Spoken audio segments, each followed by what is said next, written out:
सहारनपुर के अंदर जिस तरीके से जुम्मे की नमाज के बाद हंगामा हुआ, प्रशासन को चुनौती दी गई। अब इस पूरे मामले को लेकर प्रशासन बेहद सख्त नजर आ रहा है।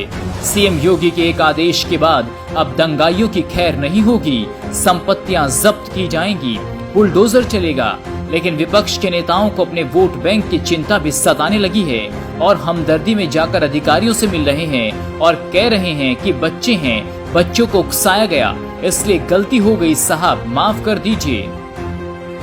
ये भी कहा कि जो नए कम उम्र के बच्चे हैं, जो बेचारे वहाँ देखने चले गए या जो जिनको कसूर नहीं था, उनको एक बार सुधारने का मौका भी दें कि वो आगे गलती ऐसी नहीं करेंगे। ये भी हमें पूरी उम्मीद है। इतना ही नहीं, बसपा के सांसद हाजी फजलुर रहमान साहब तो यह तक कह बैठे कि कार्रवाई सिर्फ धारा 144 से ज्यादा की नहीं होनी चाहिए।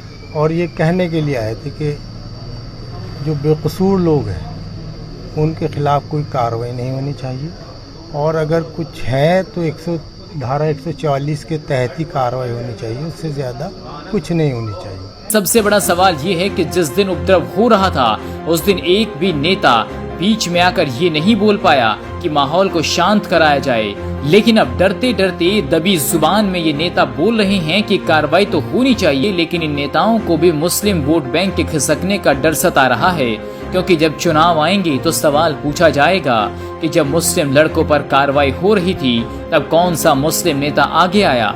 यही वजह है कि ये नेता आनन फानन में इकट्ठे हुए और सीधा अधिकारियों से मिलने पहुंच गए और कहने लगे कि बच्चों को माफ कर दीजिए।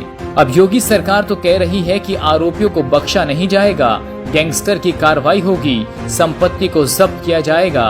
लेकिन दूसरी तरफ विपक्ष के नेताओं को ये उपद्रव मचाने वाले बच्चे नजर आ रहे हैं। सबसे बड़ा सवाल ये है कि सहारनपुर का माहौल खराब करने वाले क्या बच्चे हो सकते हैं? और बड़ा सवाल तो ये भी है कि जिन्होंने बच्चों को उकसाया, आखिर वो लोग कौन हैं, कब तक सामने आएंगे और प्रशासन उन पर कब तक कार्रवाई करेगा? क्या वो यूपी के माहौल को बिगाड़ना चाहते थे? और साथ ही सवाल ये भी है कि क्या मात्र धारा 144 लगाए जाने भर से ऐसे दंगाइयों को कोई सबक मिल पाएगा?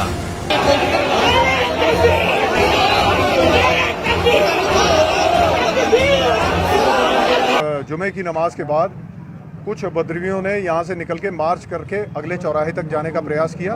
वहाँ से उनको वापस किया गया और जब वापस आ रहे थे तो उन्होंने एक दो दुकानों पे तोड़फोड़ करने का प्रयास किया गया।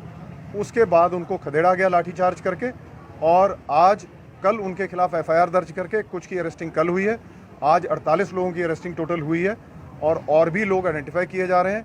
जितने वीडियोस हमें मोबाइल से मिले, जितने हमें सीसीटीवी से मिले, उस पर एक्ट किया जा रहा है, उसके बेसिस पे लोगों को आइडेंटिफाई किया जा रहा है।